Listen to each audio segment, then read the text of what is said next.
Assalamualaikum, selamat pagi. Selamat pagi ya. Nah, adik-adik, anak-anak semua, Om Aula ini dulu kuliahnya bareng sama saya, tapi beliau setelah lulus menjadi diplomat, saya malah melenceng ke jalur jadi jurnalis. Nah, belakangan kita ketemu lagi reunian dan banyak ngobrol, dan kita punya minat yang sama, jadi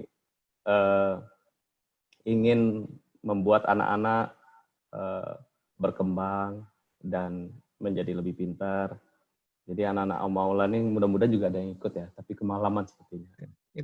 Ikut juga ikut. Oh ada tuh, ya. Nah, adik-adik, sebelum kita mulai acara ini, saya ingatkan ya, pertama jangan ketika ada yang presentasi pasang PowerPoint atau slide di sini, jangan ada yang coret-coret, karena saya nggak bisa blokir yang coret-coret, cuma bisa menghapus. Ya, itu pertama ya. Yang kedua, kalau ingin bertanya, ada tombol raise hand yang warnanya biru. Kalau yang pakai laptop ya ada di sebelah kanan di bawah. Nah, itu bisa dipencet kalau mau bertanya langsung kepada Om Aula. Atau kalau malas ngomong, bisa juga ketik di chat, bikin tanya !2, bertanya gitu. Nah, atau mau komentar juga boleh, silahkan sampaikan di chat. Mudah-mudahan Om Aula atau saya nanti bisa membaca. Nah, yang ketiga apa ya?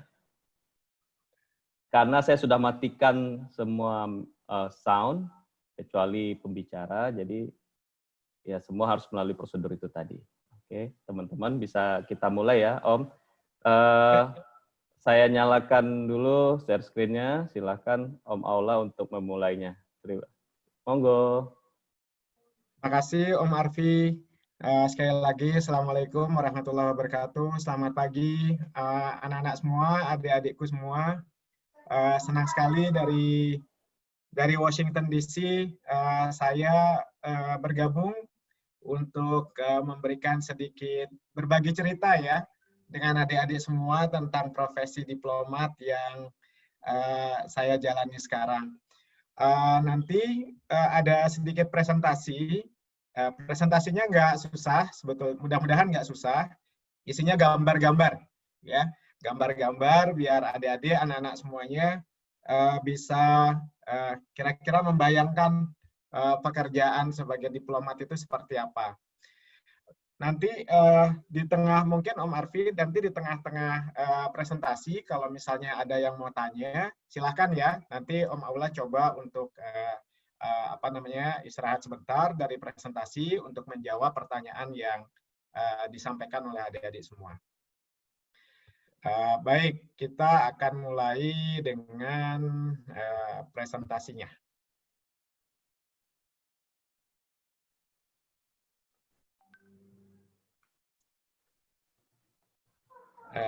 Judul presentasinya Diplomasi Diplomat.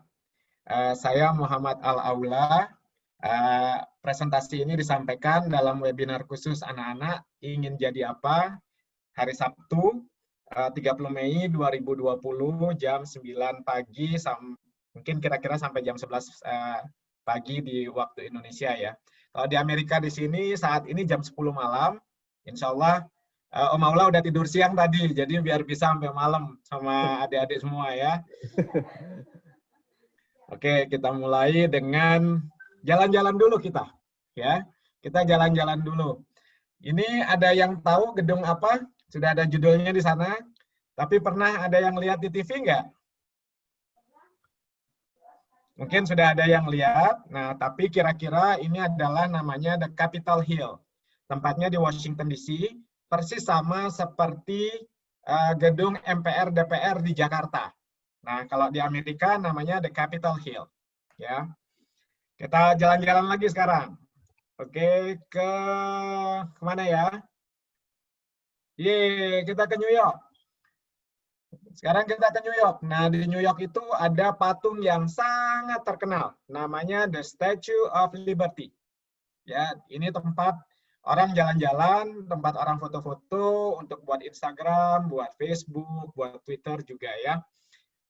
Dari New York, dari Amerika, kita terbang ke benua lain yuk. Kita lihat sekarang kemana kita pergi. Iya, siapa di sini yang menjadi penggemarnya Manchester United? Yeay, mungkin papa mamanya ada juga yang penggemar Manchester United, berarti bukan temannya Om, karena Om Aula penggemar Manchester City. Yeay. Nggak, bercanda ya. Oke, adik-adik semuanya, kita masuk ke pertanyaan pertama. Apa sih diplomasi itu? Mungkin kadang-kadang susah ya untuk dibayangkan apa diplomasi itu, tapi sebetulnya adik-adik semua sudah sering melihat diplomasi. Nah, apa itu yang sering dilihat diplomasinya? Kita lihat yuk gambar ini. Iya. Nah, ini ada gambarnya. Siapa yang tahu? Ada gambarnya Pak Jokowi, presiden kita. Ketemu Presiden Trump yang paling ujung kiri atas. Kemudian di sampingnya ketemu dengan mantan Presiden Barack Obama. Kemudian presiden sebelumnya juga Pak SBY ketemu Presiden Obama, Pak SBY ketemu Presiden Bill Clinton namanya, sama Presiden George Bush Senior. Kemudian yang dulu juga ada Presiden Indonesia, mungkin adik-adik belum lahir waktu beliau menjadi presiden, namanya almarhum Gus Dur. Beliau pernah ketemu sama Presiden Bill Clinton.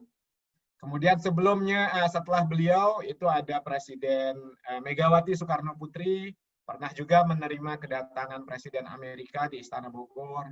Sebelumnya ada Presiden Soeharto, ada kemudian Presiden Soekarno. Nah, jadi adik-adik, untuk sederhananya, Om Aula bisa sampaikan, diplomasi itu adalah semua kegiatan yang dilakukan oleh presiden, oleh diplomat untuk menjaga hubungan baik antar negara, ya. Nah, semua kegiatan diplomasi itu mayoritas dikerjakan oleh orang yang profesinya sebagai diplomat seperti Om Aula, ya. Nah, sekarang pertanyaannya kemudian ditambah lagi. Siapa sih diplomat Indonesia itu? Karena sekarang ada Om Aula, ya Om Aula juga. Tapi biar adik-adik juga bisa ingat lagi siapa diplomat-diplomat Indonesia, Om Aula kasih foto-foto lagi. Ya, kita mulai foto pertama. Ini. Foto yang pertama ini namanya Pak Hasan Wirayuda. Beliau dulu menjadi Menteri Luar Negeri. Ya. Setelah beliau, ada lagi namanya Pak Marty Natalegawa. Beliau dulu juga menjadi Menteri Luar Negeri. Pada saat Pak Marty Natalegawa menjadi Menteri Luar Negeri, beliau punya wakil, namanya Pak Dino Patijalal. Nah, setelah Pak Dino Patijalal menjadi wakil Menteri Luar Negeri, saat ini ada juga bapak-bapak yang sangat ganteng, sangat pintar, namanya Pak Mahendra Siregar. Beliau sekarang menjadi Wakil Menteri Luar Negeri Indonesia. Nah, pertanyaannya, adik-adik tahu nggak siapa nama Menteri Luar Negeri Indonesia sekarang?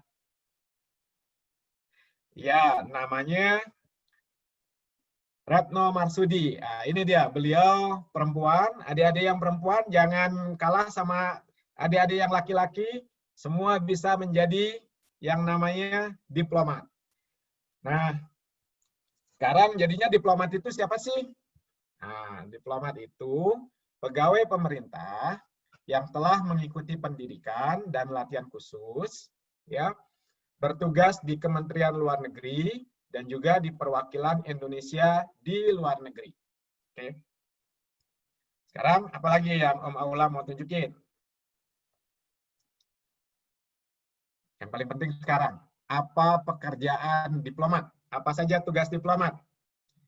Yuk kita lihat satu-satu.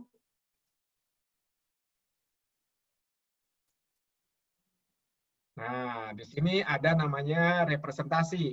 Apa sih representasi? Representasi itu mewakili pemerintah Indonesia. Bentuknya apa? Nah, kita lihat foto-foto lagi. Ya, ini layarnya mulai dibuka. Nah, kegiatan representasi salah satunya adalah dengan memenuhi undangan resmi yang dihadiri oleh tamu kehormatan seperti sekarang. Tadi Om Aula tunjukkan gedung yang pertama, itu namanya Capitol Hill. Nah, salah satu ketua di Capitol Hill, ibu yang pakai baju biru ini, namanya Nancy Pelosi. Jadi dia mungkin boleh dibilang sebagai ketua DPR-nya Amerika.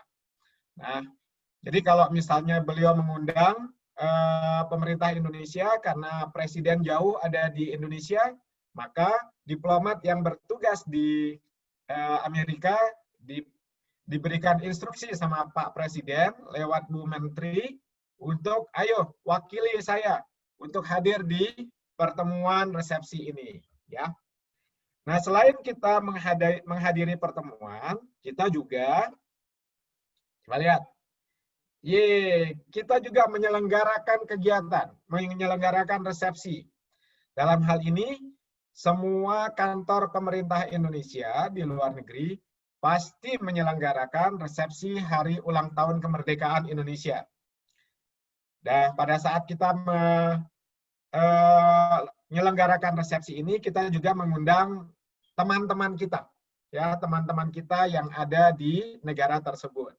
Di sini Om Aula berikan foto waktu bulan September kita menyelenggarakan juga resepsi. Nah, undangannya juga tamu-tamu juga orang-orang asing yang ada di Amerika Serikat. Ini Om Aula juga pernah mengikuti resepsi undangan resmi. Kalau ini di Kedutaan Besar Rusia. Nah, jadi adik-adik, ini gedungnya Kedutaan Besar Rusia itu persis seperti Kremlin, ya, seperti di Moskow. Nah, jadi Om Aula juga hadir di situ. Om Aula memulai presentasi dengan informasi tugas diplomat itu representasi. Sebetulnya pertanyaannya, mengapa representasi itu penting dalam diplomasi? Ya. Kenapa sih kok jadi pekerjaan diplomat? Nah, jawabannya ada di sini. Hubungan antar negara itu mirip seperti dalam kehidupan pertemanan. Seperti apa itu pertemanan? Coba lihat foto ini. Ini ada fotonya Om Arfi di sini. Ya. Nah, ini ada foto, ya, foto seperti pertemanan kita. Adik-adik kalau misalnya ada ulang tahun gitu, kalau misalnya diundang sama teman, datang nggak? Kalau lagi bisa, lagi sempat, baiknya datang kan ya, karena kita juga ingin membuat teman kita bahagia. Atau misalnya kalau papa mama di rumah bikin selamatan, adik-adik lulus sekolah dengan lulus selamat tanpa ada halangan, bikin selamatan, terus kemudian undang tetangga, seneng nggak kalau tetangga datang? Pasti seneng kan? Tapi kalau misalnya tetangga nggak datang, padahal dia ada di rumah, pasti kita sedih juga. Nah, itu juga dalam diplomasi. Kita kalau menerima undangan, kita harus datang. Ya, kita harus datang karena kita menghormati tuan rumah kita. Oke, mari kita ke tugas kedua. Nah, ini tugas yang paling penting sebagai diplomat. Kita bertugas di luar negeri, itu wajib melindungi warga negara Indonesia di luar negeri. Contohnya seperti ini. Adik-adik tahu kan sekarang zamannya COVID-19, di luar negeri seperti di Amerika juga, masalahnya banyak juga nih. Jadi ada banyak warga negara Indonesia juga yang takut juga kalau terkena COVID, akhirnya juga harus ingin pulang. Nah, karena ingin pulang, maka dibantu oleh diplomat-diplomat Indonesia yang ada di luar negeri. Selain itu, yang di sebelah kanan, adik-adik lihat, di sana ada berita Menlu RI serah terimakan 2 WNI korban penculikan. Serem banget ya, adik-adik. Kalau pergi ke luar negeri itu asik, tapi juga mesti hati-hati, ya. Di beberapa tempat itu kadang-kadang, tidak sering, tapi kadang-kadang juga ada yang namanya penculikan. Ada orang-orang nggak bener deh gitu. Nah, kalau misalnya ada warga Indonesia menjadi korban, diplomat Indonesia wajib untuk membantu menyelamatkan, membebaskan orang yang diculik oleh penculik tersebut. Adik-adik pernah nonton Pirates of the Caribbean? Nah, di dunia nyata juga ada kejadian tuh, di misalnya di pantai Somalia namanya, di Afrika sana. Sering banget ada penculikan. Nah, diplomat Indonesia juga harus datang ke laut itu juga untuk mencoba menyelamatkan orang yang diculik tersebut. Asik kan kerja diplomat? Ya agak ngeri-ngeri sedikit sih, tapi nggak apa-apa deh. Nah, selain yang ini, kita juga punya tugas perlindungan itu dalam bentuk memberikan pendidikan kepada pekerja migran Indonesia di luar negeri. Pekerja migran itu maksudnya kalau papa mama kerja di luar negeri, itu namanya pekerja migran ya. Atau omnya, tantenya yang ada yang kerja di luar negeri, itu namanya pekerja migran. Nah, ada pekerja migran yang kurang beruntung, kemudian dia tinggal di KBRI. Pada saat dia tinggal di KBRI, tugas diplomat itu memberikan pendidikan kepada mereka. Misalnya, untuk adik-adik ini yang perempuan, nanti kalau sudah mulai semakin dewasa, ada yang namanya kesehatan reproduksi. Nah, itu nanti akan diberikan pendidikannya di KBRI. Berikutnya, nah, selain yang sedih-sedih, ada juga yang gembira-gembira ya. Nah, itu tugas diplomat juga untuk membuat pekerja migran di Indonesia di luar negeri itu bisa hilangin stres deh. Jadi diadakan kegiatan-kegiatan yang bisa bikin mereka gembira, seperti misalnya panggung musik atau panggung hiburan ini. Itu tugas diplomat juga, adik-adik. Banyak ya kerjanya ya, tapi nggak apa-apa, karena itu memang sudah menjadi tanggung jawabnya. Oke, kita sudah di 2 tugas pertama. Sekarang apa tugas ketiga? Kita lihat sekarang ya. Nah, ini melakukan negosiasi. Apa sih negosiasi itu? Coba nanti tanya papa sama mama di rumah ya. Papa sama mama melakukan negosiasi nggak sih setiap hari? Jawabannya Om yakin pasti melakukan negosiasi. Misalnya, yang paling sederhana, kalau mau pergi keluar rumah, maunya mau pergi ke pantai atau mau pergi ke mall? Nah, itu kalau misalnya ada yang pingin ke mall, ada yang pingin ke pantai, papa mama pasti negosiasi. Udah deh, kita pergi ke mall aja atau kita pergi ke pantai saja. Nah, itu juga yang terjadi dengan hubungan antar negara. Bentuknya macam-macam. Om Aula tunjukkan ya sekarang ya. Ini. Ada yang namanya negosiasi bilateral. Negosiasi bilateral itu dilakukan kalau ada sesuatu yang perlu dilakukan dibicarakan antara dua negara. Di foto ini Om Aula sempat punya kesempatan menemani Ibu Menlu untuk melakukan negosiasi dengan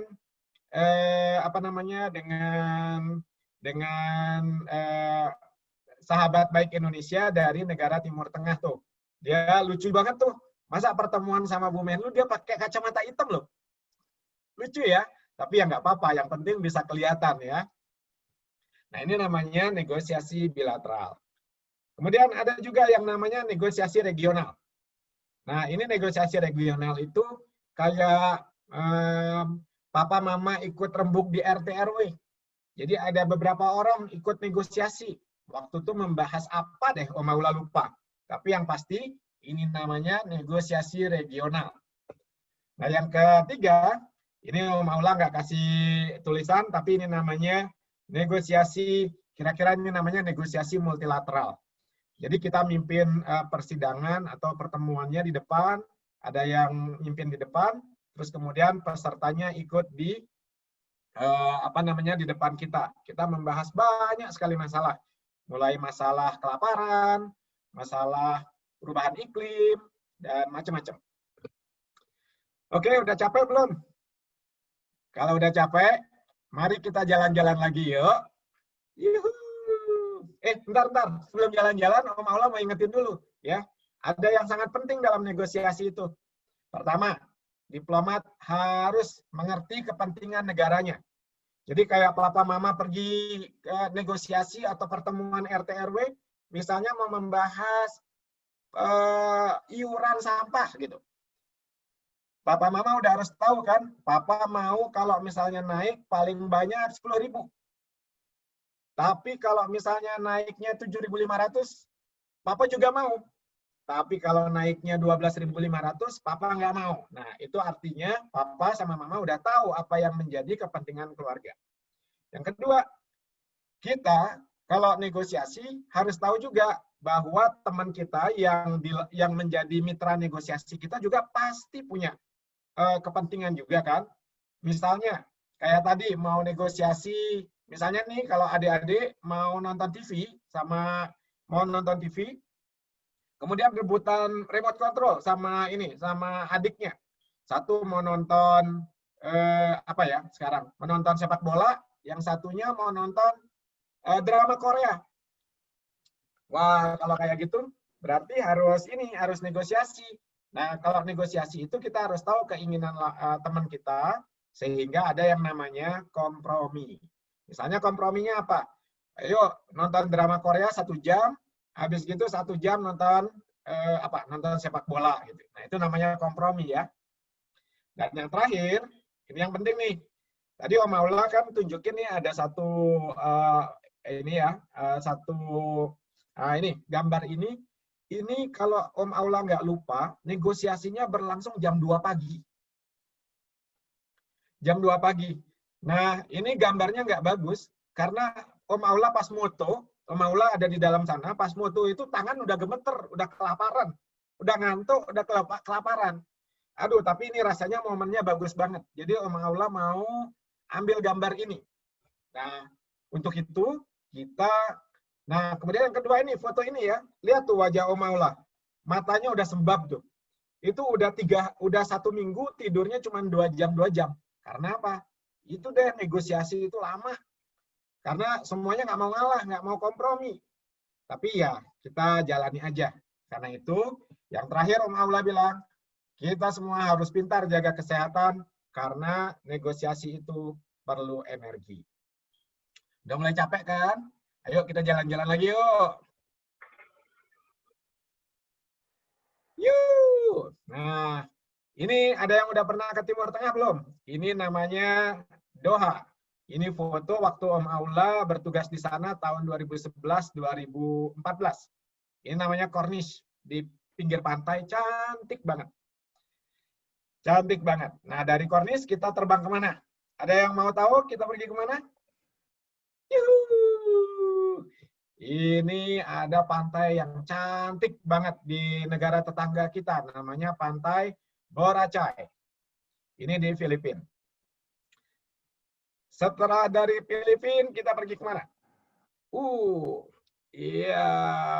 Kalau adik-adik lihat Google, atau sudah pernah ke Sydney, kalau Sydney itu pasti biasanya akan kelihatan Opera House ya, kayak Keong Mas di Taman Mini.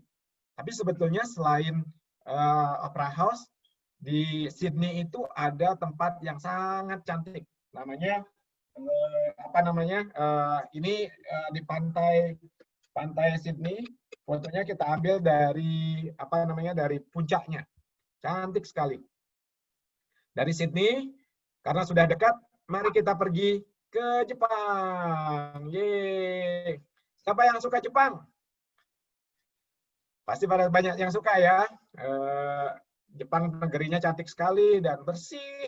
Orang-orangnya disiplin. Orang-orangnya juga ramah-ramah. Dan banyak sekali ada boneka-boneka lucu di situ. Dan juga ada banyak komiknya ya. Di Jepang ini, yang pasti kalau adik-adik suka makan, pasti suka yang namanya makanan Jepang. Iya. Nah, ini kalau biasanya kita lihat ada sushi, ini makanan yang dihidangkan oleh Menteri Luar Negeri Jepang pada saat ada pertemuan Ibu Menlu dengan Menteri Luar Negeri Jepang. Karena Om Aula ikut, Om Aula dapat juga makanannya. enak sekali. Oke, adik-adik, kita lanjut lagi yuk ke tugas diplomat apa? Yang keempat, ada 5 tugasnya, nanti sedikit aja lagi. Kita masuk di sini. Mengumpulkan informasi dan melaporkan ke Jakarta. Tugasnya dari diplomat itu, pada saat di luar negeri, dia harus menyampaikan apa yang terjadi di negara tempatnya tinggal. Contohnya misalnya seperti sekarang, ada COVID, Aula juga bikin laporan COVID tentang situasi di Amerika. Kemudian ada macam-macam lah di Amerika yang terjadi, kita laporkan ke Jakarta. Bagaimana caranya? Kita lihat, kita ikutin yang ini. Ada banyak diskusi-diskusi adik-adik di sana, di Amerika sini, tentang kalau di sana, di sini disebutnya foreign policy. Artinya peraturan-peraturan atau peraturan-peraturan yang dibikin sama pemerintah Amerika deh. Kita laporin ke Amerika, ke Indonesia.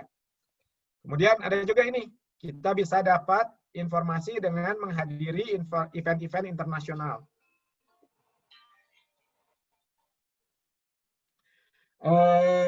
Kita bisa menghadiri event-event internasional banyak sekali, dan itu bisa menjadi sumber informasi kita. Ada juga nih kegiatan seperti ini, KBRI atau Kantor Pemerintah Indonesia mendapat undangan. Nah, sekali lagi karena kita menjadi menjadi wakil, dan tugas kita mewakili pemerintah, maka kita hadir, dan informasi dari pertemuan ini bisa kita laporkan ke Jakarta. Kenapa kita laporkan? Untuk apa? Untuk nanti Jakarta bisa bikin sebuah keputusan yang bagus untuk Indonesia, ya. Tugas kelima. Nah, ini yang paling bikin happy. Promosi. Promosi itu macam-macam. Misalnya contohnya nih, ini agak serius ya. Om Aula diundang untuk menyampaikan cerita tentang di Indonesia itu ada apa aja sih? Indonesia itu COVID-nya seperti apa? Bagaimana caranya mengatasi? Sebelum COVID dulu Pak Jokowi suka Pak Jokowi itu paling suka bikin apa coba? Kalau adik-adik ingat, paling suka bikin jalan kan? Namanya infrastruktur kan? Nah, Om Aula harus jelasin tuh. Ini sudah berapa ratus kilometer dibikin sama Pak Jokowi. Udah berapa jembatan dibikin. Udah berapa bendungan yang dibikin. Terus kemudian di Jakarta juga sudah selesai MRT-nya. Di Surabaya juga semakin bersih segala macam. Nah, itu Om Aula harus sampaikan, promosikan untuk kemudian, nah ini yang kedua terkait di sini. Kita lakukan yang namanya promosi. Promosi travel. Promosi travel ini kita tujuannya untuk mengundang wisatawan datang ke Indonesia. Tujuannya apa? Biar belanja di Indonesia.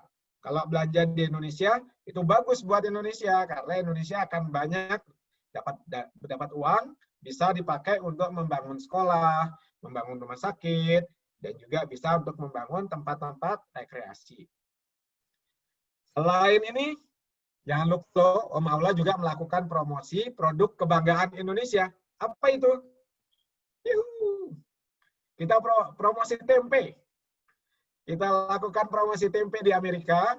Tujuannya apa? Biar tempe semakin dikenal sebagai produk asli Indonesia. Tidak diambil oleh negara-negara lain. Kita kan nggak kepingin ya, produk-produk kita diakui oleh negara lain, padahal awalnya itu dimulai di Indonesia. Jadi kita terus lakukan promosi. Oke, sedikit lagi. Ini yang ditanya-tanya kan? Apa syaratnya untuk menjadi diplomat RI? Syaratnya sebetulnya nggak susah. Syaratnya adalah belajar. Belajar susah nggak sih? Enggak ya. Pasti pada senang. Makanya semuanya sekarang kan udah bosan di rumah kan? Ingin kembali ke sekolah kan? Ya enggak? Anak-anaknya Om Aula juga udah bilang, aduh bosan di rumah Pak, 3 bulan. Udah lama banget ingin sekolah. Nah, selama ini syarat-syaratnya untuk menjadi diplomat itu adik-adik harus lulus universitas dulu ya. Biasanya nanti papa sama mama tahu tuh namanya S1 atau strata 1. Kayak Om Aula dulu sama Om Harfi lulus di Fakultas Hukum. Kalau sudah lulus di satu fakultas kita akan bisa mendaftar untuk menjadi diplomat. Jurusan-jurusannya biasanya ilmu sosial, misalnya seperti hukum ini, kemudian ekonomi, kemudian juga jurusan bahasa.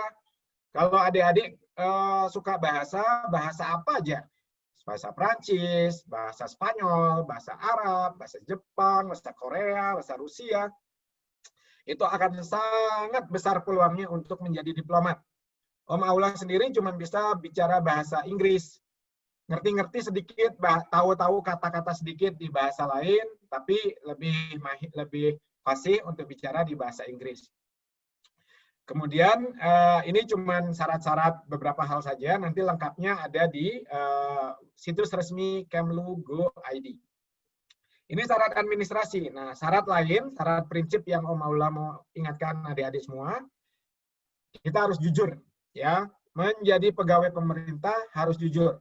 Adik-adik udah sering kan dengar, sering banget ada korupsi di Indonesia, ya enggak? Itu sedih kan kalau kita dengarnya. Nah, makanya adik-adik nanti generasi yang lebih muda dari Om Aula, dari Om Arfi, harus lebih baik daripada Om Aula sama Om Arfi. Harus lebih jujur, harus lebih disiplin. Om Aula juga kadang-kadang suka bohong-bohong dikit. Tapi jangan ditiru ya. Kita semuanya harus memperbaiki dan lebih baik dari yang sebelumnya. Kemudian harus sehat ya, sehat jasmani dan rohani itu maksudnya ya normal-normal aja ya. Rajin olahraga. Itu anaknya Om Arfi, Gi, itu pesenam loh ya. Pinter banget. Om Aula liatin tuh suka ngeri-ngeri, badannya lemes lentur banget. Itu pasti sehat ya. Kemudian juga punya semangat yang tinggi. Nah, kemudian yang keempat ini penting. Karena kita bergaul sama orang dari berbagai macam benua, dari berbagai macam kebudayaan, latar belakang, kita harus terbuka sama perbedaan. Misalnya, ada orang yang sukanya makan roti. Nah, kalau dia suka makan roti, kalau kita pergi bareng makan, jangan dipaksa makan nasi, ya. Dan kemudian kita jangan bilang orang yang makan roti itu, ih, kok gitu sih? Jangan, nggak boleh. Karena setiap orang punya kebiasaannya masing-masing. Kemudian yang berikutnya Om Aula bilang kita harus bisa beradaptasi dengan lingkungan. Beradaptasi itu artinya gini, kalau misalnya kita di rumah nih, di Jakarta, kebiasaan suka pakai Transjakarta. Terus kemudian pergi ke Bali. Di Bali itu seingat Om Aula nggak ada Trans Bali ya. Jadi biasanya suka pakai mobil pribadi. Ya udah, jangan sebel nggak ada Transjakarta kayak gitu. Nah, kalau yang Om Aula rasakan di sini karena ada musim salju, dingin banget. Aduh, sebelumnya sih senang sama musim salju, tapi lama-lama kedinginan juga, jadi lebih suka musim seperti di Indonesia. Tapi kita tetap harus beradaptasi dengan lingkungan. Yang terakhir, semuanya harus kreatif. Semuanya harus punya ide-ide baru untuk dipakai memajukan Indonesia di dalam hubungannya di dalam dunia internasional. Demikian adik-adik yang Om Aula mau sampaikan. Terima kasih. Dan itu ada foto yang namanya Gedung Pancasila. Gedung Pancasila itu gedungnya Kementerian Luar Negeri, tempat diplomat-diplomat Indonesia berkantor. Demikian Om Arfi. Om Aula, makasih. Ini ada komen. Ini kok susah banget kayaknya ya jadi diplomat ya katanya. Mungkin ada sukacitanya jadi diplomat Om, ceritain seru-seruannya apa gitu. Kadang-kadang kalau kita karena memang tidak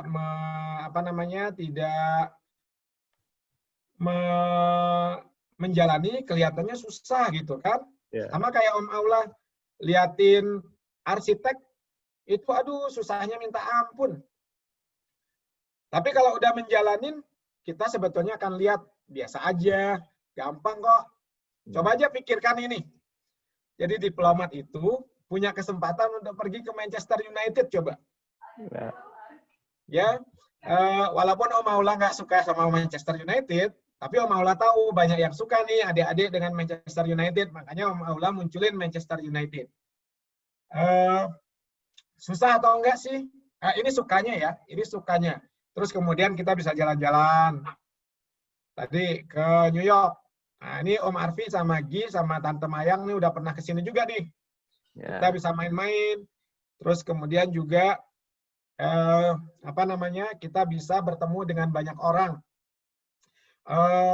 Jadi sukanya itu lebih banyak daripada dukanya. Karena apa? Ya. Karena kita bisa coba beradaptasi, kita terbuka dengan hal-hal baru. Dukanya apa? Dukanya pada saat masuk memang harus berusaha, ya.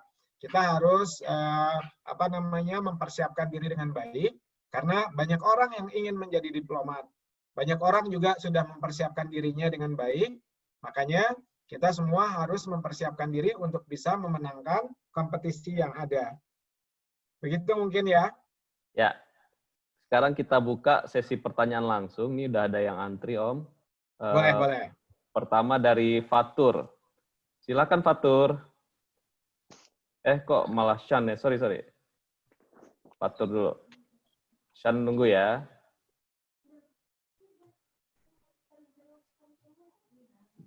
Ya, silakan Fatur. Makasih Pak. Pak, suara saya sudah jelas belum? Sudah ya?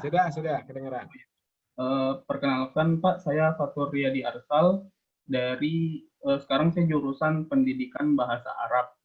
Nah, yang ingin saya tanyakan itu bagaimana peluang anak pendidikan bahasa Arab kan tadi disampaikan sama Bapak Aula bahwasanya anak yang punya bekal bahasa asing itu berkesempatan, tapi di situ saya lihat hanya sastra begitu Pak. Bagaimana kemudian peluang untuk anak pendidikan yang pendidikan bahasa asing begitu. Kemudian pertanyaan selanjutnya ini insya Allah nyambung. Jadi kalau memang tidak ada kalau memang ada celah begitu, kalau mungkin memang ada celah yang dimana anak pendidikan itu bisa masuk untuk bergabung menjadi diplomat. Di situ kan tadi saya baca bahwasanya pengertian dari diplomat itu adalah pegawai pemerintah yang telah mengikuti pendidikan dan latihan khusus. Kalau untuk pendidikan sendiri kan tadi sudah jelas bahwasanya anak hukum atau enggak HI atau anak sastra gitu. Nah, yang ingin saya tanyakan sini itu kalau latihan khusus itu bentuknya bagaimana? Kemudian apa ada website khusus lagi selain dari Kemenlu gitu untuk mengikuti latihan khusus ini, Pak? Kemudian yang ketiga itu apa harus menjadi pegawai Kemenlu untuk menjadi diplomat begitu? Cukup dulu ya, 3 pertanyaan ya. Terima kasih. Langsung dijawab Om Arfi atau ditunggu? Silakan. Oke, langsung ya. Baik, yang pertama Mas Fatur, saya akan kalau tadi disampaikan bagaimana peluangnya anak pendidikan bahasa Arab untuk jadi diplomat, sementara di persyaratan lebih banyak sastra yang dipakai. Tentunya demikian sementara ini adanya, tapi nanti coba saya akan tanyakan dengan rekan-rekan di bagian penerimaan bagaimana peluangnya teman-teman di jurusan pendidikan ya. Saat ini saya belum memiliki jawabannya. Kemudian yang kedua, tadi terkait dengan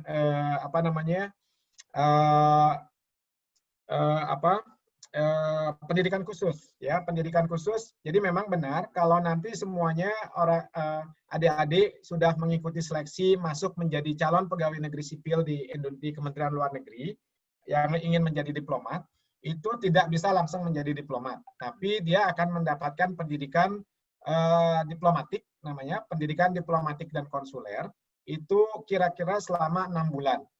Nanti akan mendapatkan pelatihan mengenai itu tadi yang tadi saya contohkan ya, tentang representasi.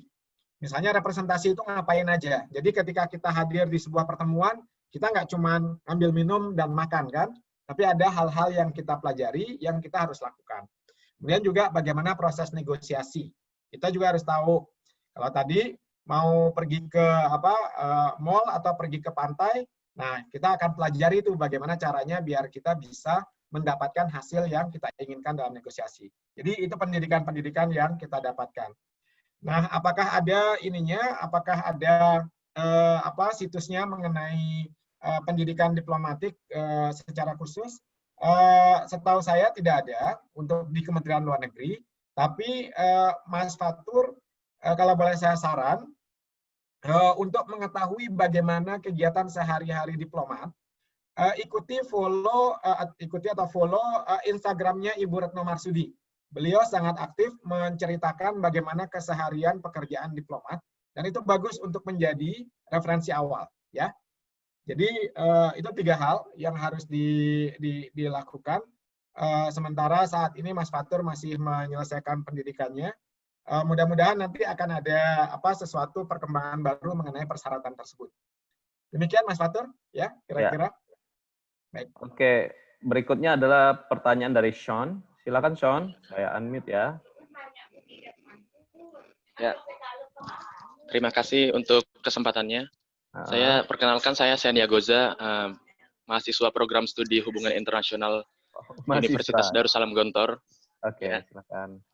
Jadi pertanyaannya, bagaimana peluang seorang santri dalam berkarir dalam dunia diplomatik?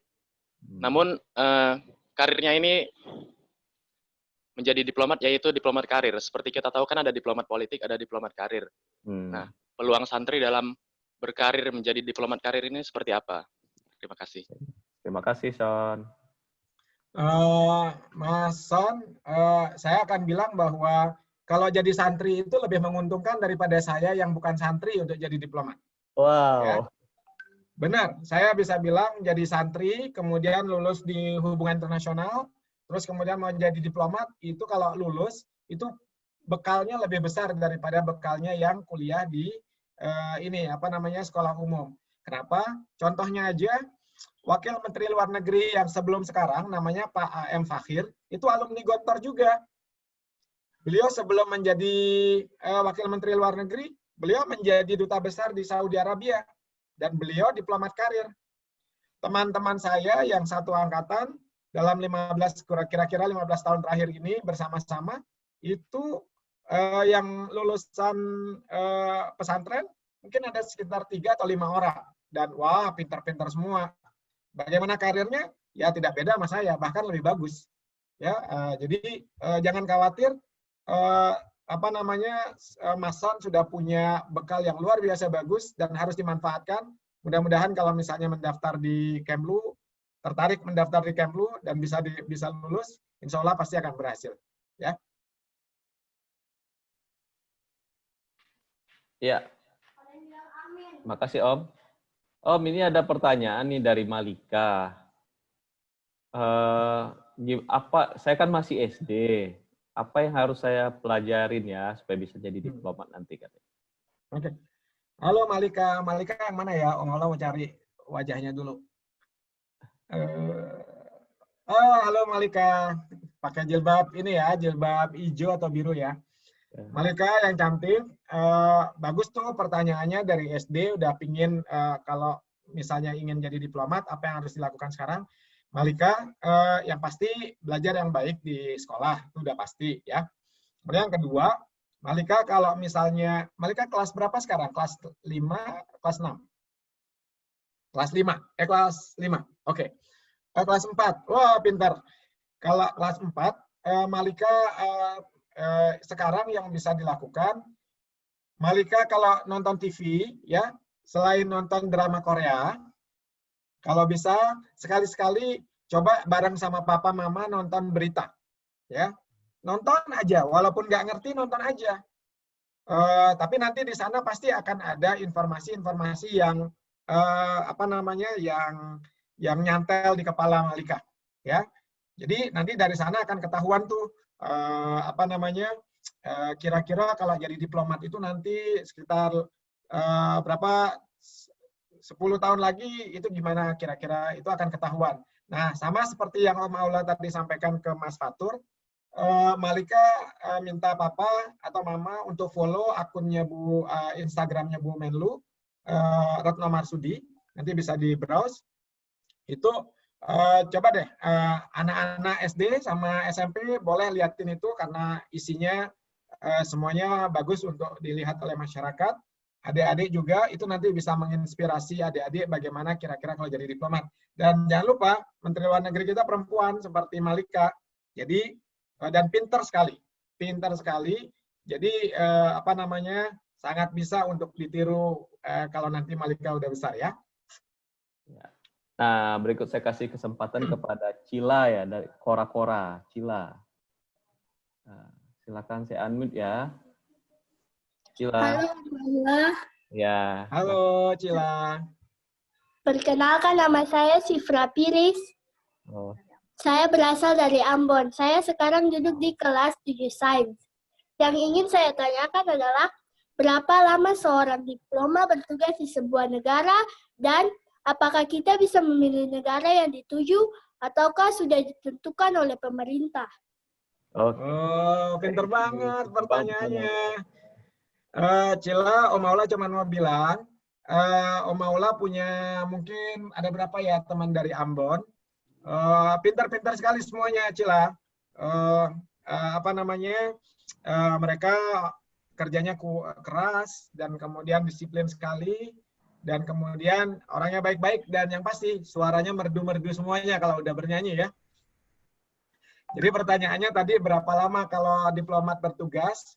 Jadi diplomat itu bertugas kira-kira 3-4 tahun ya. 3-4 tahun di luar negeri. Jadi kayak seperti Om Aula ini sekarang di Amerika, Om Aula akan bertugas selama total 3,5 tahun. Apa namanya? Dulu waktu di Om Aula pernah di Qatar, Om Aula bertugas 3 tahun. Jadi berkisar antara 3-4 tahun. Terus kemudian pertanyaannya, apakah kita boleh memilih tempat? Nah, itu yang paling menarik menjadi diplomat, Cila. Kita nggak boleh milih. Jadi kita kalau misalnya mau ditempatkan tuh kita banyak-banyak berdoa. Kalau misalnya yang Muslim berdoa di masjid, yang Nasrani berdoa di gereja, di katedral, atau kemudian yang lain berdoa di pura atau di wihara, itu kita berdoa betul. Mudah-mudahan kita berada ditempatkan di tempat yang kita inginkan. Tapi sebetulnya dimanapun juga itu menarik semua, ya. Jadi intinya tempat untuk kita bertugas ditentukan oleh atasan kita semua. Demikian, Cila. Oke, berikutnya ada dari Lintang. Silakan Lintang, saya unmute ya.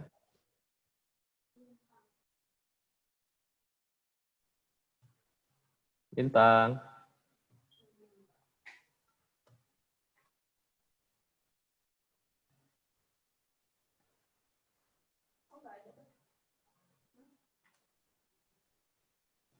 Oke, Lintang kayaknya nggak respons ya. Denis deh.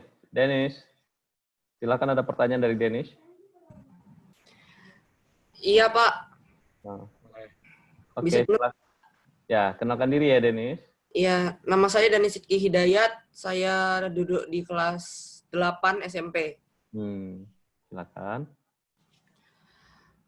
Pertanyaannya saya adalah, apakah bisa seorang diplomat direkrut oleh PBB? Oke. Terima kasih. Oke, keren. Oke. Silakan, Om. Terima kasih. Bagus pertanyaannya, Danis. Kelas 8 ya. Jadi di PBB itu ada diplomat dari negara yang mengirimkan, seperti Indonesia. Indonesia punya diplomat-diplomat yang bertugas di PBB, tapi dia bertugas untuk Indonesia. Nah, di PBB sendiri ada diplomat-diplomat yang memang bekerja untuk PBB. Misalnya Danis mungkin pernah dengar namanya Sekjen PBB, ya. Nah, Sekjen PBB, Sekretaris Jenderal PBB, dia diplomat juga, tapi dia tidak sekarang Sekjen PBB itu namanya, Om Aula lupa namanya. Tapi dia dia berasal dari satu negara, tapi dia bekerja bukan untuk negaranya, tapi dia bekerja untuk PBB. Dia memimpin pertemuan-pertemuan di PBB, memimpin pertemuan-pertemuan antar negara, dan dia diplomat, tapi dia bukan mewakili negaranya, dia mewakili PBB, institusi PBB itu sendiri. Tapi di Indonesia, orang Indonesia sendiri yang bertugas di PBB ada, dia mewakili Indonesia. Gitu ya. Oke. Lintang mungkin sudah kembali ke layar? Sorry, tadi Danis, Om Maula baru ingat, nama Sekjen PBB namanya Antonio Guterres ya. Guterres ya. Ya. Silakan. Pencet lagi. Lintang. Pencet lagi.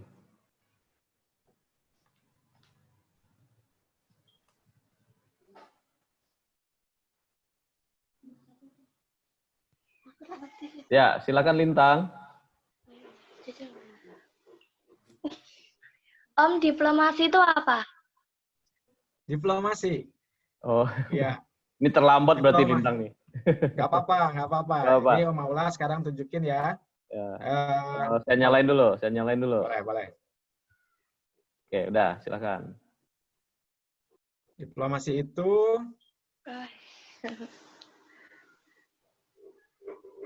bentar ya. Diplomasi itu apa? Diplomasi itu tadi Om Aula bilang di sini. Nih, pertanyaannya persis ya. Apa sih diplomasi? Nah, ini jawabannya. Diplomasi itu berbagai kegiatan untuk menjaga hubungan baik antar negara yang dikerjakan oleh diplomat. Nah, contohnya ini yang digambar ini. Jadi Pak Jokowi itu lagi berdiplomasi tuh sama Pak Donald Trump. Pak Jokowi lagi diplomasi sama Pak Obama, Pak SBY sama Pak Obama, Pak SBY sama Bill Clinton. Jadi semua kegiatan antar negara kita boleh bilang sebagai kegiatan diplomasi. Demikian ya. Ya. Ini ada pertanyaan lucu nih. Kalau bertugas boleh sambil jalan-jalan nggak? Dari Hendrawan. Itu yang paling asik. Itu yang paling asik. Siapa yang tanya tadi itu? Hendrawan. Jadi, siapa namanya? Nggak ketahuan. Hendrawan. Oh, Hendrawan. Oke, maaf.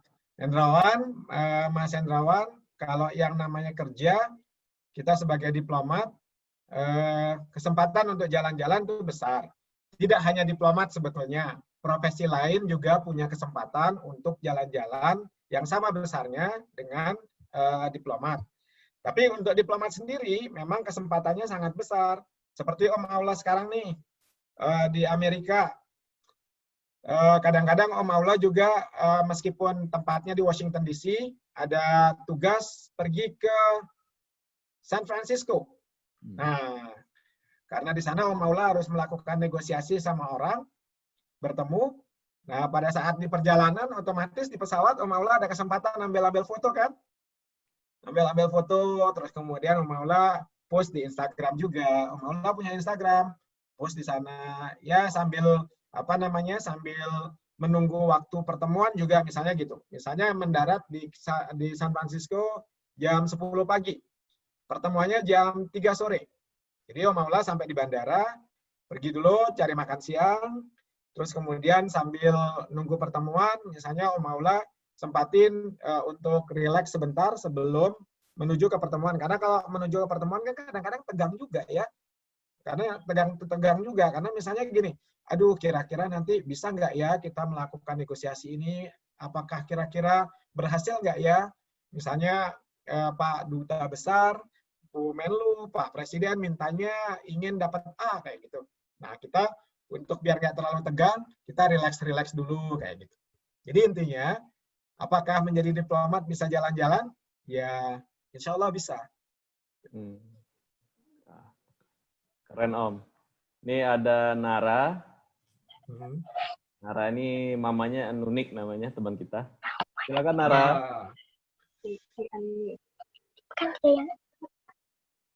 Halo. Halo sayang. Hai, namaku Nara. Aku mau nanya, Om, apa yang perlu kita siapkan supaya orang asing bisa berkunjung ke Indonesia? Oke. Pertanyaannya bagus banget. Bagus banget. Ini yang memang jadi pekerjaan diplomat, Adik Nara. Ya. Jadi yang kita harus lakukan apa? Sama kayak Nara, misalnya mau mengundang Om Aula pergi ke rumah Nara. Apa yang harus Nara lakukan? siapin rumah kan, harus bersih. Rumah semua rumah harus bersih. Semua rumah harus rapi. Semua rumah harus wangi misalnya gitu. Terus kemudian kalau misalnya ada nanti jam makan siang mau memberikan makan siang, kalau bisa makanannya yang bersih, yang sehat ya.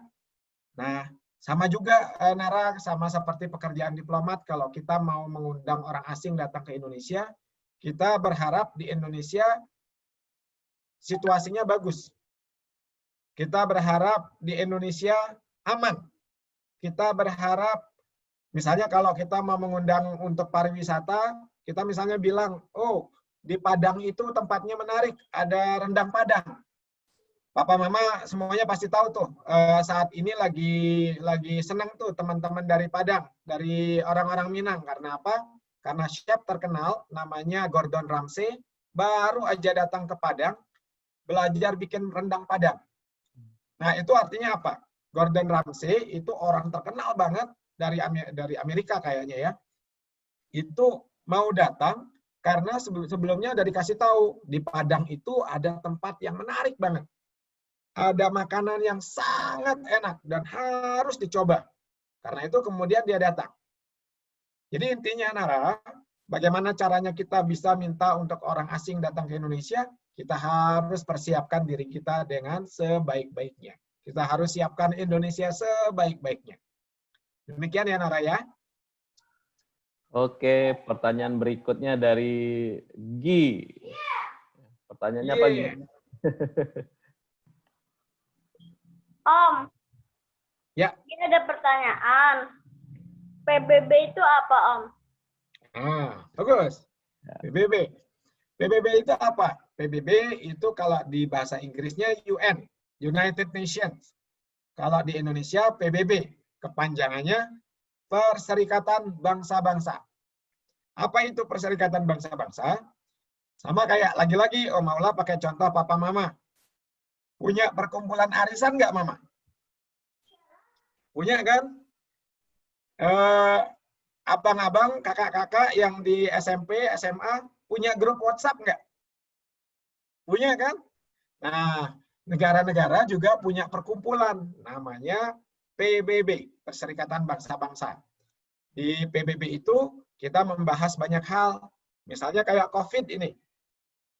Kayak COVID ini dibahas juga di PBB, dibahas tentang bagaimana caranya kita bekerja sama untuk mengatasi pandemi ini.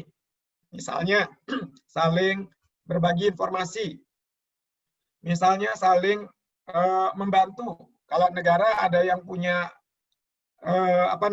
alat tes yang berlebih, bantu negara yang lain. Nah, itu dibahas di PBB. Misalnya ada negara yang punya dokter banyak, ayo kirim ke negara yang dokternya sedikit. Nah, itu dibahas di PBB. Jadi kira-kira begitu loh, Gi, tempatnya PBB itu untuk apa? Ya. Oke Om, ini ada pertanyaan. Aku ini seorang homeschooling. Tapi mungkin saya kasih sesi pertanyaan aja. Ini orang yang sama. Okay. Nih. Haira ya, silakan Haira. Ayo Haira. Ayo Haira ini homeschooler kan ceritanya. Dia ingin tanya. Yeah. Ayo Haira. Nah, sekarang ngomong. Ayo.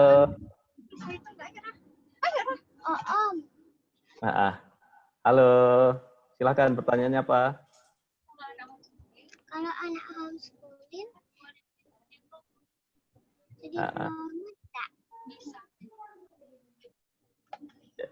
Anak homeschooling bisa jadi diplomat nggak, Om Aula? Gitu, Kaira. Jawabannya, Kaira cantik, bisa dong. Pasti bisa. Semua anak sekolah, mau homeschooling atau yang sekolah di tempat biasa, itu semuanya bisa jadi diplomat. Yang penting, semuanya belajar dan lulus sampai yang tadi Om bilang, sampai sarjana ya. Apa itu sarjana? Coba tanya sama Papa Mama nanti ya. Pokoknya kalau udah lulus sarjana, mau dia homeschooling atau dulunya homeschooling atau bukan homeschooling, semuanya pasti bisa. Ya. Oke. Ini ada pertanyaan lagi, Om. Selama menjadi diplomat, dengan negara mana paling sulit bernegosiasi? Ini dari Oh, bagus nih pertanyaannya mudah-mudahan bukan nih. Korea Utara ya, Om. Semua negara punya ciri khas masing-masing, ya. Jadi ada satu negara yang misalnya dia ngotot banget untuk bagian A, tapi bagian B dia gampang.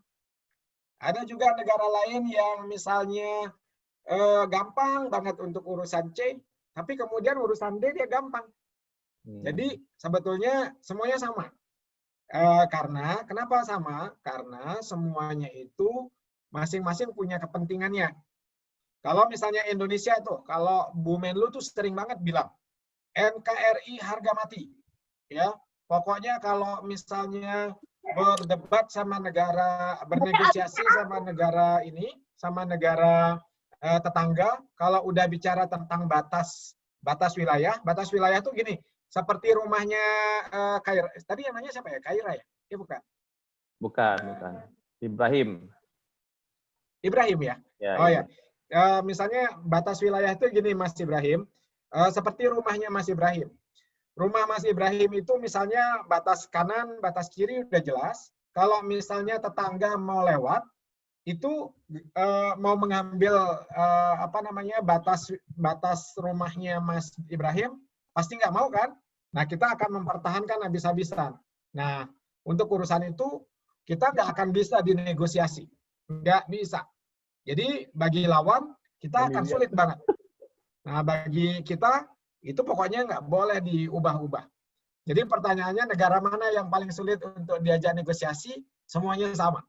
Pokoknya kalau misalnya ada kepentingannya sama akan sulit, tapi akan kita coba dengan mencari kompromi, ya. Iya. Ya, jawaban Om Aula sangat diplomatik. Ya. Dia ada dari Canda. Canda ini anaknya Ika, teman.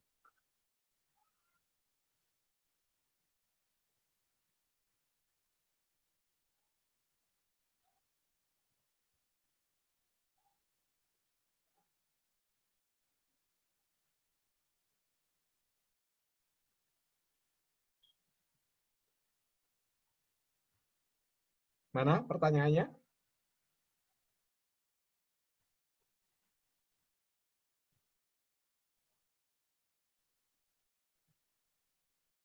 Sudah ada pertanyaannya?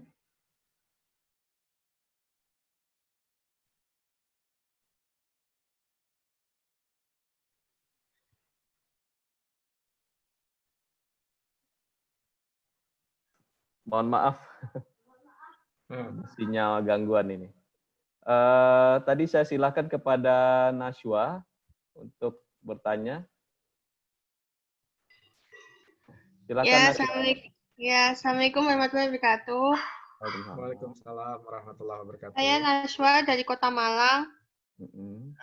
Boleh dong Om diceritakan bagaimana pengalaman Om Aula saat pertama kali diangkat menjadi diplomat dan apa ada kesulitan dalam beradaptasi di negara penempatan seperti budaya, musim dan lain sebagainya. Oke. Terima kasih. Oh, bagus nih. Bagus pertanyaannya, bagus sekali. Bagaimana perasaan atau kesulitan atau situasi yang dihadapi saat mulai menjadi diplomat? Benar sekali. Semuanya di profesi apapun, termasuk diplomat, ketika kita baru mulai, kita mengalami kesulitan. Misalnya contoh masalah bahasa. Om Aula punya TOEFL atau IELTS, tes bahasa Inggris sudah memenuhi syarat. Tapi karena Om Aula asli Indonesia, bahasa Inggrisnya juga biasa-biasa aja sebetulnya. Ya. Nah, tapi dan ketika kita berhadapan sama berada di dunia kerja, Om Aula juga mengalami kesulitan karena ternyata rumit juga ya gitu. Itu satu mengenai masalah bahasa. Tapi pelan-pelan karena juga kita mulai terbiasa dengan kata-katanya, dengan istilah-istilahnya, dengan kemudian cara-caranya untuk menyampaikan sesuatu, akhirnya kita mulai terbiasa, mulai nyaman. Kemudian mengenai di dunia kerja, Sebelum Om Aula ditempatkan di Qatar, Om Aula juga melakukan perjalanan ke luar negeri untuk pertemuan-pertemuan, untuk negosiasi. Di sana juga ada situasi-situasi yang membuat Om Aula agak kaget-kaget juga. Misalnya nih, yang paling sederhana, Om Aula Muslim. Kalau Muslim kan misalnya nggak boleh makan yang dilarang. Nah, kadang-kadang kalau kita pergi ke satu negara yang sulit untuk mencari makanan yang tidak dilarang, kita akan kesulitan juga. Oleh karena itu, setelah pernah punya pengalaman kesulitan, akhirnya ketika bepergian, Om Aula selalu membawa produk kebanggaan Indonesia yang bernama Indomie. Ya, jadi Om Aula harus melakukan penyesuaian juga bawa Indomie. Jadi yang seperti itu harus dipersiapkan. Kemudian mengenai ini juga, mengenai tempat lokasi tempat tugas. Dulu waktu pertama Om Aula di Qatar, itu tempatnya cantik, bagus, tertib, kriminalitasnya kecil, kemudian pekerjaannya enak, orang-orangnya juga oke. Tapi ada juga yang membuat sulit. Apa itu? Suhunya panas banget. Panas banget. Jadi di awal-awal Om Aula harus melakukan penyesuaian juga gitu. Sama di Amerika juga. Di Amerika meskipun Om Aula udah lumayan lama jadi lumayan lah beberapa tahun menjadi diplomat, tapi tetap juga waktu tinggal di sini pertama kaget karena cuacanya ketika musim dingin, karena kita biasa sama udara tropis ya, tapi ketika kemudian kena udara dingin agak kesulitan. Tapi lama-lama setelah berapa tahun di sini biasa juga. Yang penting ada penyesuaian. Gitu ya kira-kira. Sip. Ini banyak sekali pertanyaannya Om. Gak apa-apa, silakan. Nih. Dari Nara TS. Silakan Nara, saya unmute ya. Udah tuh. Udah ngomong. Om, kalau diplomat sama duta besar itu bedanya apa ya? Bagus banget pertanyaannya. Yeah. Oke. Jadi Nara tahu dokter kan? Tahu ya. Nah, sekarang bedanya dokter sama kepala rumah sakit apa?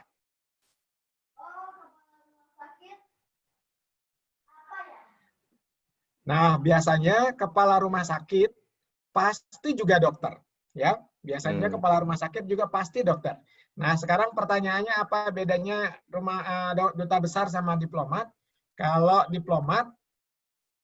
duta besar itu pasti diplomat, kalau diplomat belum tentu duta besar. Jadi intinya duta besar itu pimpinannya diplomat di KBRI. Ya. Ya. Gitu.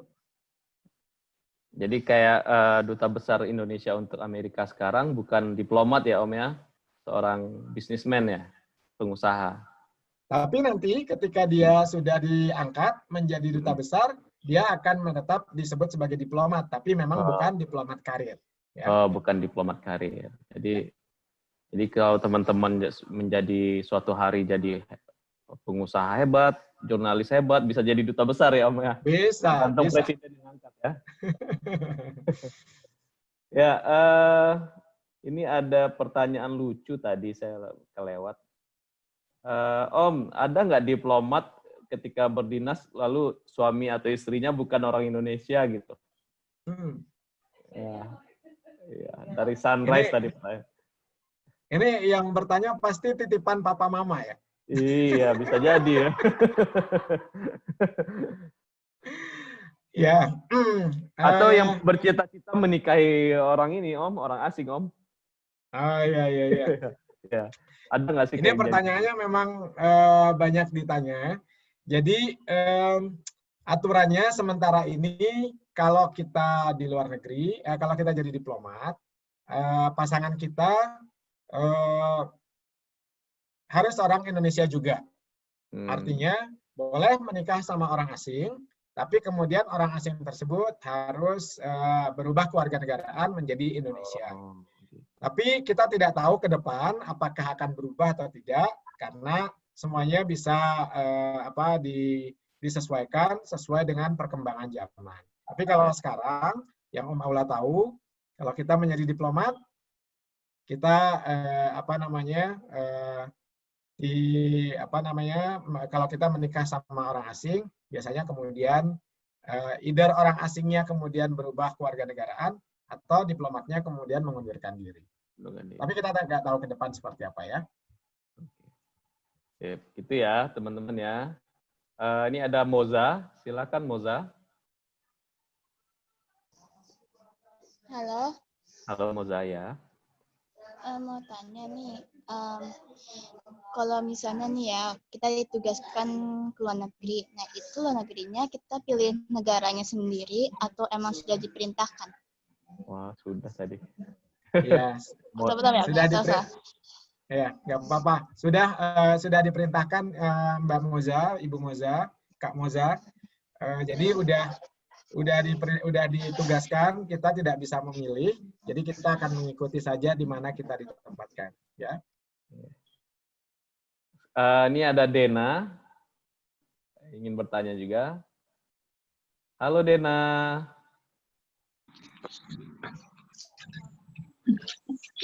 Ya, Dena. Dena dulu, Dena.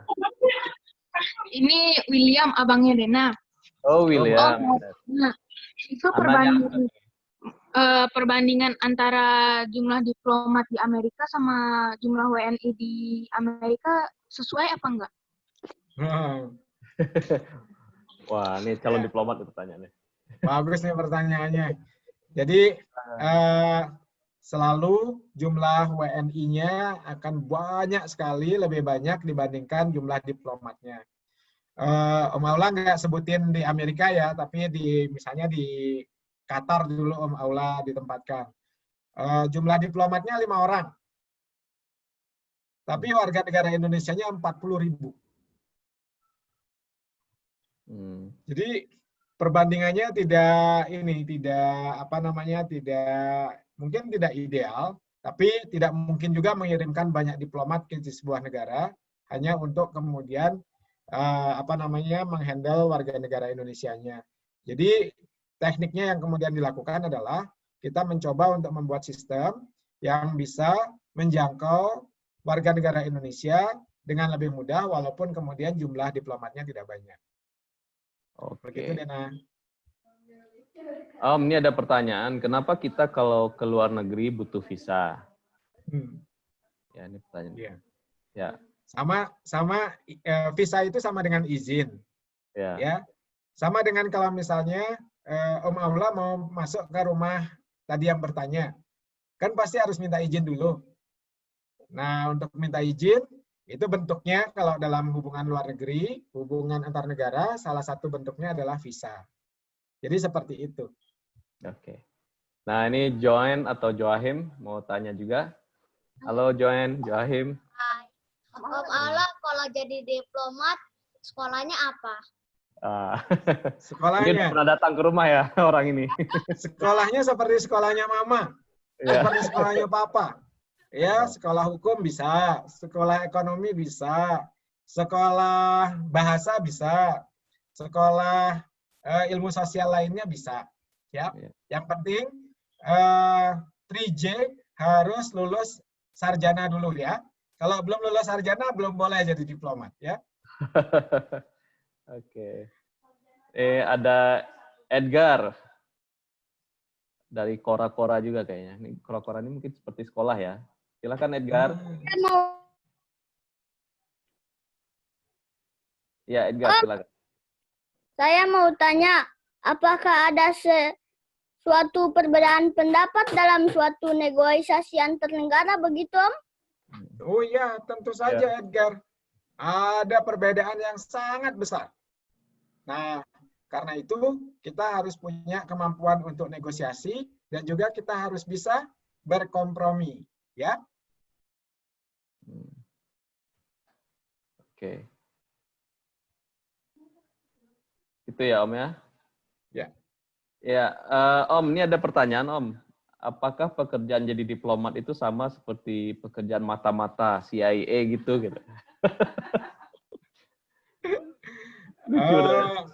Ini Yang nanya kebanyakan siapa nonton film ini. Ila. Siapa namanya? Ila. Ila. Iya, Ila. Ya.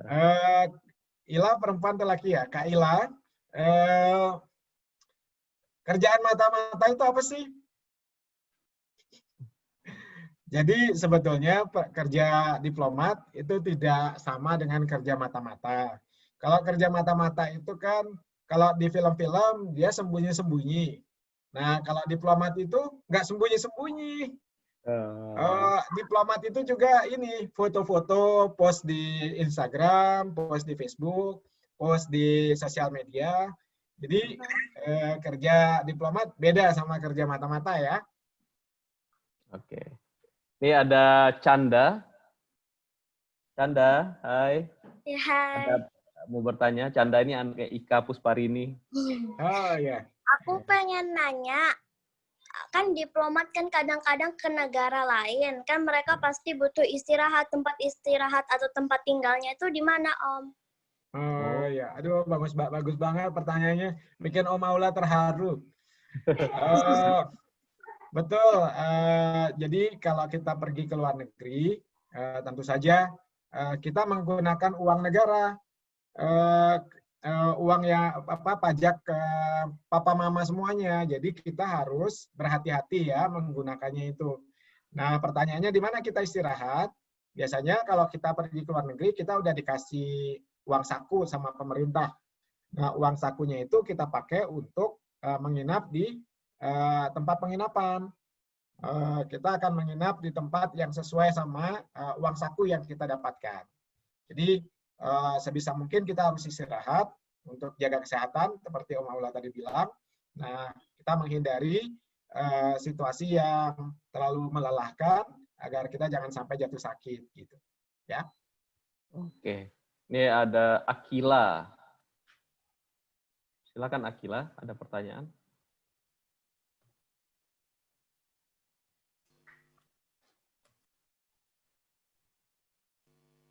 Ya, silakan Akila.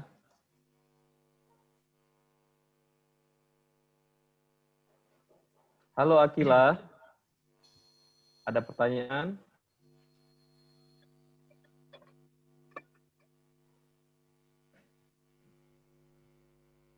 Aduh, sepertinya ini nih, sepertinya enggak di depan layar. Oke, Om, tadi ada pertanyaan, Om. Pernah kangen Indonesia nggak? Kan udah 3 tahunan tuh di Amerika. Aduh, kalau kangen tiap hari, apalagi pada saat Ramadan. Kalau udah Ramadan itu, minta ampun, rasanya pengen pulang aja. Kangen sama orang tua, kangen sama makanan, kangen sama semua suasana di rumah. Tapi memang kebetulan sekarang kan lagi COVID. Jadi kangennya agak kurang. Karena apa? Tahu juga nggak bisa pergi pulang kan. Nah, tapi kalau pertanyaannya pernah kangen nggak? Setiap hari kangennya sama Indonesia. Begitu, Laki. Ya. Akila gimana? Udah ada belum nih? Akila. Halo Akila, apakah masih punya pertanyaan? Oke, ini kayaknya Joachim yang nanya. Tadi join ya, sekarang Joachim. Silakan. Om Aula, emang seru ya jadi diplomat? Apa serunya? Maaf, Om Aula nggak dengar. Apakah seru jadi diplomat? Apa serunya katanya?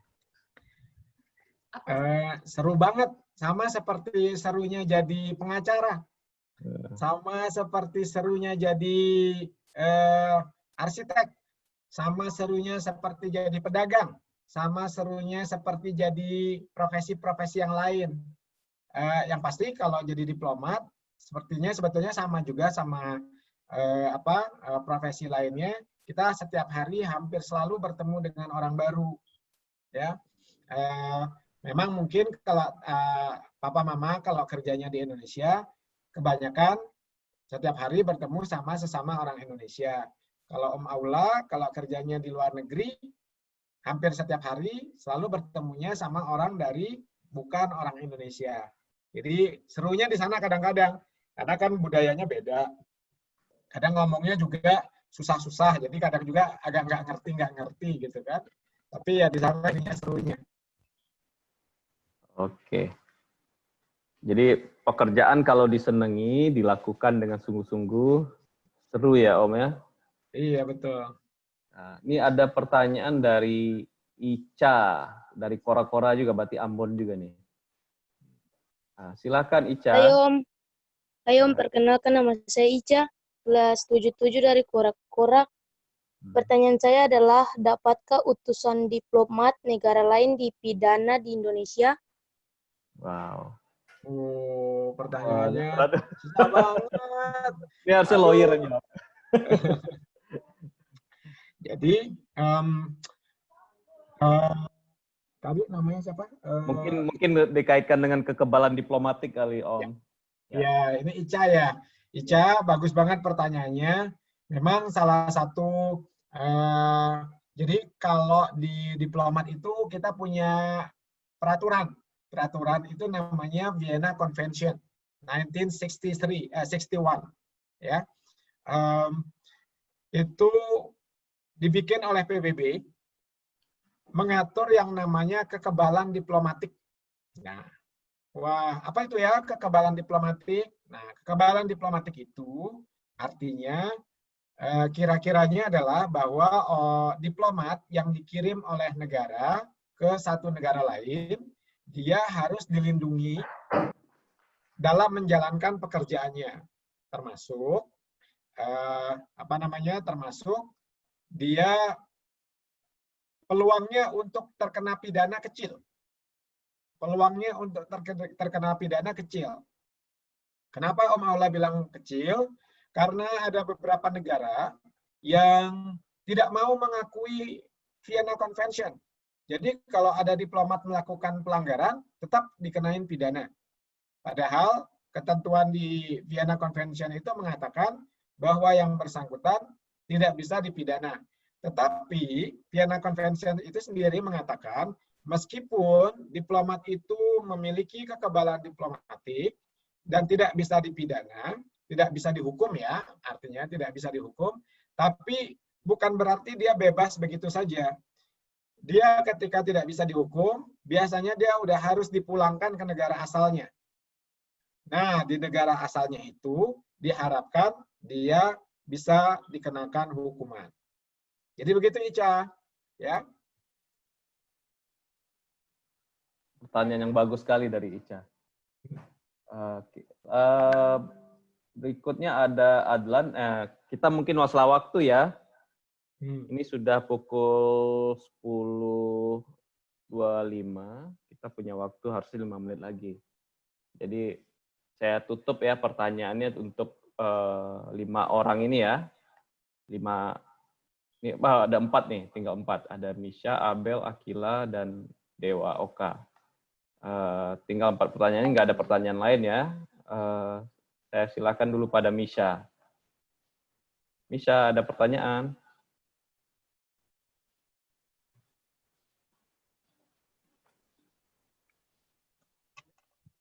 Halo Misha.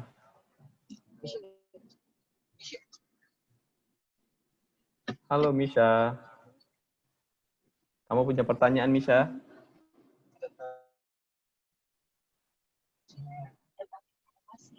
Adaptasinya anak-anak Om, adaptasinya gimana? Untuk pindah negara. Aduh, pintar banget pertanyaannya, bagus. Yeah. Sebetulnya anak-anak Om juga sama seperti kakak-kakak semua, adik-adik semua. Di awal-awal pasti mengalami gegar budaya. Culture shock kali ya istilahnya ya. Itu dalam konteks misalnya ya harus pindah tempat, harus bungkus-bungkus, harus packing-packing, itu melelahkan sekali, dan sampai di negara tujuan harus packing-packing lagi, bungkus-bungkus lagi, buka bungkusan lagi, dan kemudian harus daftar-daftar sekolah, ketemu teman-teman baru lagi, terus kemudian makanan juga nggak langsung bisa ketemu nasi. tidak bisa ketemu pisang goreng langsung gitu kan. Tapi anak-anak Om Aula juga, Om Aula dan Tante itu mendidik mereka agar bisa menyesuaikan diri dengan lebih cepat. Contohnya misalnya masalah makanan. Anak-anak Om Aula sudah Om Aula biasakan untuk sebisa mungkin bisa makan apa saja. Maksudnya tentu saja makanan utama yang paling disukai nasi goreng, paling suka sama ayam goreng, paling suka sama sop buntut kalau pas misalnya ada sop buntut. Tapi kalau misalnya juga mamanya masak makanan-makanan dari negara lain, harus mau juga. Om Aula sama Tante minta untuk harus mau. Kenapa? Biar gampang penyesuaiannya.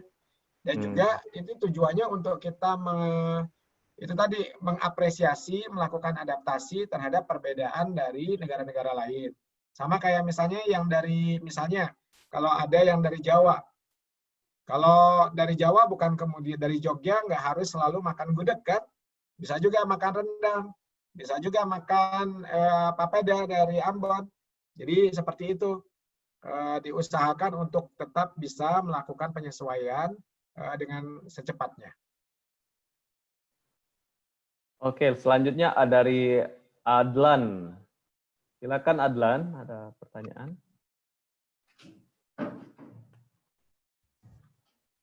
Halo Om, suara saya masuk nggak? Masuk, bagus. Oh masuk. Kenapa ingin memilih jadi diplomat? Kan masih ada pekerjaan lain. Aduh, bagus ini banget. ada pertanyaan senada nih. Bagaimana ceritanya Om Aula sampai jadi diplomat? Ini dari Tiko tadi. Oke, bagus. Ini pertanyaan susah, karena Om Aula juga agak susah nih menjawabnya. Tapi mungkin kira-kira begini.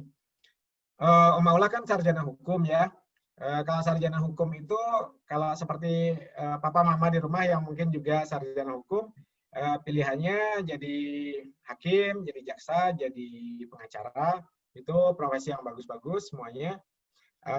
Tapi di saat yang sama juga, kalau di sekolah Om Aula dulu, sama seperti Om Arfi, dia jadi jurnalis.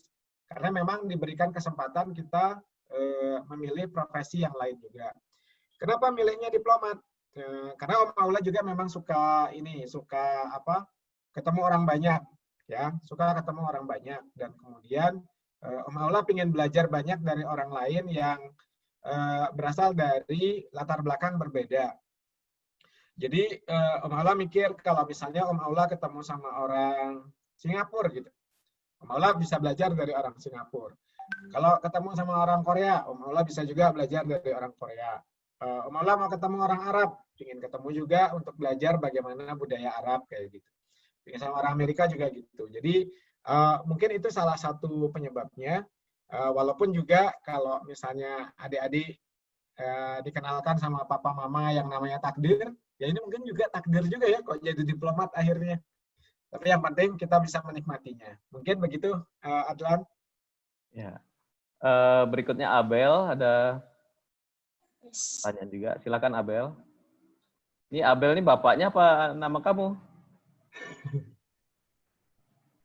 Halo. Kenalkan diri dulu ya. Ya. Kamu Abel? Ya, Om. Oke, Abel. Silakan Abel. Om, bedanya dubes sama diplomat apa? Wah, ini pengulangan sih. Gak apa-apa.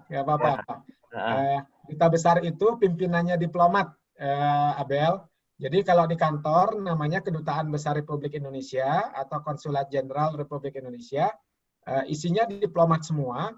Nah, duta besar itu kepalanya, ya, kepalanya. Jadi kayak kalau di polisi ada namanya Kapolsek, nah, dia polisi juga membawahkan polisi-polisi yang lain gitu, ya, sama. Ya. Ini Dewa Oka, ini orang Bali berarti ini. Dewa Oka, silakan. Halo. Iya. Perkenalkan saya Dewa Oka dari Singaraja, Bali. Wow, sekampung ini. Iya. Saya ingin bertanya tentang diplomat ya. untuk menjadi diplomat itu ada tesnya nggak sih? Dan Iya. tes apa aja? Oke. Bagus. Ya. Dewa Oka, kan kabarnya?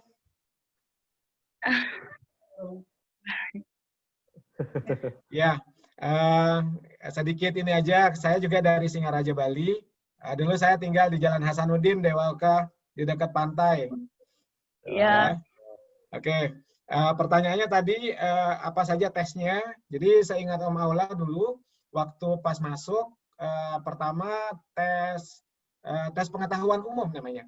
Tadi ada yang bertanya kan yang kelas 5 SD, Om Aula lupa namanya itu, kelas 4 SD, apa yang harus dipelajari sekarang. Tadi Om Aula bilang kalau bisa nonton berita. Nah, tes pengetahuan umum itu datangnya dari berita-berita, ya, jawaban-jawabannya atau soalnya. Jadi kalau mau ikut tes, banyak baca berita, banyak baca koran, banyak baca mengikuti diskusi-diskusi. Itu tes pengetahuan umum. Yang kedua, kemudian ada tes bahasa. Karena Om Aula waktu itu milih bahasanya bahasa Inggris, Om Aula tes bahasa Inggris. Kalau udah lulus, nanti disaring lagi di situ ya. Kalau udah lulus, nanti akan ada tes psikologi. Akan kelihatan nanti apakah orang yang bersangkutan kuat menghadapi tekanan, orangnya stabil, orangnya asik, seperti itu. Nah, yang terakhir akan ada tes wawancara. Nah, tes wawancara ini kita wawancara dengan diplomat-diplomat senior. Nanti akan ditanya motivasinya jadi diplomat apa, pengetahuannya tentang diplomasi seperti apa, terus kemudian cita-citanya seperti apa, seperti itu. Jadi begitu, Dewa Oka. Akila tadi yang gagal bertanya. Silakan Akila. Om Aula bahasa Inggrisnya dari umur berapa les bahasa Inggrisnya? Ya. Bagus pertanyaannya itu Akila. Secara formal, Om Aula belajar bahasa Inggris sama seperti Om Harfi juga dari SMP, ya SMP kelas 1 baru belajar bahasa Inggrisnya. Tapi dulu ayahnya Om Aula suka ngenalin tuh bahasa Inggris waktu pas masih lebih kecil. Ya, what is your name? How old are you? How are you? Segala macam seperti itu.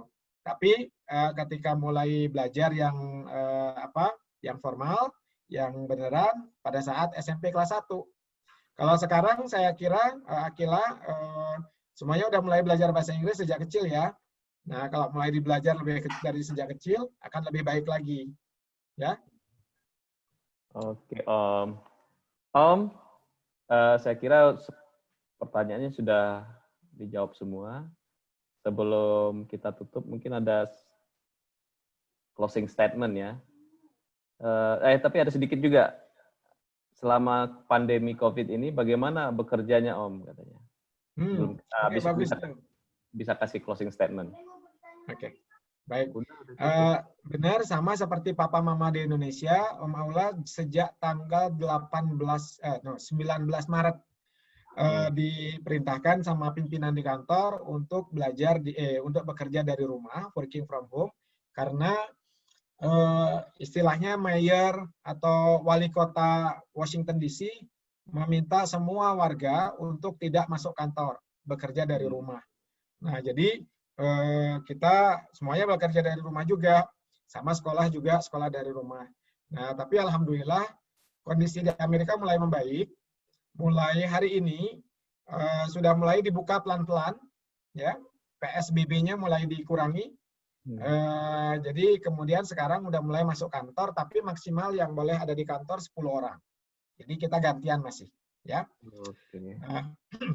Terakhir tadi Om Harfi minta bilang untuk closing statement, saya akan mengatakan bahwa saya terima kasih sudah diundang oleh Om Harfi sama Tante Mayang, dan senang sekali bisa bertemu sama adik-adik semuanya. Adik-adik ini adalah orang-orang yang nanti akan membawa Indonesia seperti apa di masa depan nanti. Jadi adik-adik tolong belajar yang lebih bagus daripada Om Aula, daripada Om Harfi, ya. Belajar jangan sampai kemudian bosan. Belajar apa saja. Adik-adik kalau mau jadi diplomat bagus, tapi kalau nggak jadi diplomat juga nggak apa-apa. Ada banyak sekali profesi yang sama bagusnya atau mungkin lebih bagus daripada diplomat. Jadi tetap semangat. tetap belajar dan jangan lupa selalu minta doa dari papa mama di rumah ya. Yang rajin belajarnya, jaga kesehatan, insya Allah semuanya pasti berhasil. Demikian mungkin ya. Iya. Sebelum kita akhiri, kita foto dulu ya. Semuanya saya unmute. Semua kita unmute. Silakan tampilkan layarnya.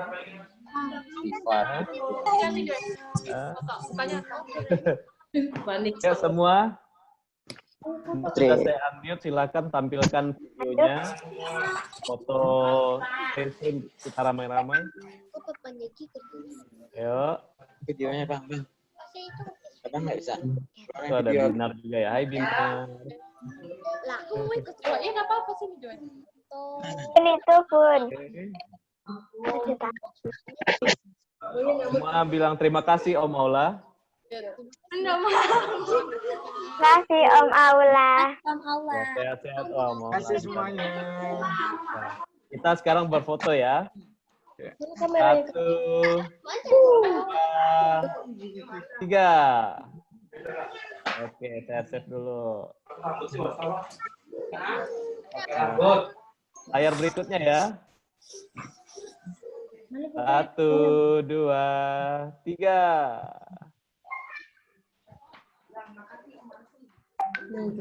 Tiga layar ya, layar ketiga ya, satu lagi. Layar ketiga. 1, 2, 3.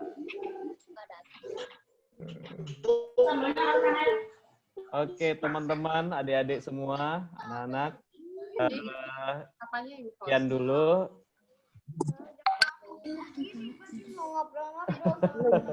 Ngobrol-ngobrol. Pak Maula, biasanya sih anak-anak lanjut lagi. Oke, silakan. Yang udah waktunya tengah malam di sana silakan. Maula pamit dulu ya. Terima kasih banyak ya. Terima kasih Om. Terima kasih semuanya. Terima kasih untuk ilmunya. Jangan lupa, mudah-mudahan kita ada sesi keempat minggu depan. Ya. Oke, sampai jumpa Om Maula. Sampai jumpa ya, Om Maula pamit ya. Iya. Assalamualaikum, selamat pagi, selamat siang semuanya. Sampai jumpa.